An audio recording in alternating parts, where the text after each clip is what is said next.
గణేశ శారదాభ్యో నమ. వాగ్బలం ప్రేక్షకులకు నమస్కారం.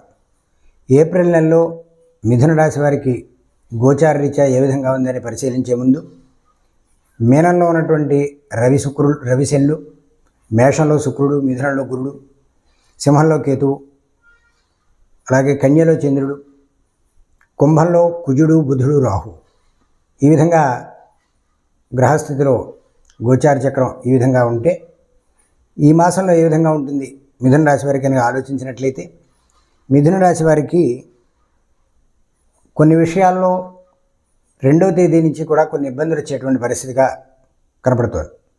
అయితే 19వ తేదీ 14వ తేదీ నుంచి వచ్చేటువంటి విషయాల్లో కొన్ని కోర్టు వ్యాజ్యాలు మీరు సంపూర్ణమైనటువంటి ఫలితాన్ని పొందేటువంటి అవకాశం ఉంది.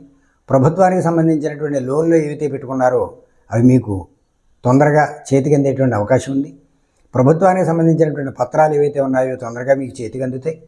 అలాగే 10వ తారీఖున కొన్ని విషయాల్లో లాభం పొందేటువంటి పరిస్థితి ఉంది. మీరు అద్భుతమైనటువంటి ఫలితాన్ని పొందేటువంటి పరిస్థితి. మీరు ఎప్పుడూ పెట్టుబడి పెట్టి మర్చిపోయినటువంటి పాతవి ఏవైతే ఉన్నాయో, పెట్టుబడి పెట్టినటువంటి వస్తువులు ఏవైతే ఉన్నాయో వాటిని అమ్మడం ద్వారా అద్భుతమైనటువంటి లాభాన్ని పొందేటువంటి అవకాశం 10వ తేదీ దాటిన తర్వాత మీకు అనుకూలత ఏర్పడుతుంది.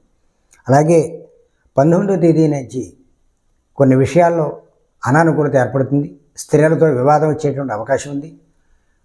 యుక్త వయస్కులతోటి కొన్ని ఇబ్బందులు పడేటువంటి పరిస్థితి ఉంది. వారితోటి కొంత జాగ్రత్తగా సంయమనం పాటిస్తూ జాగ్రత్తగా ఉండాల్సినటువంటి అవసరం ఎంతైనా ఉంది.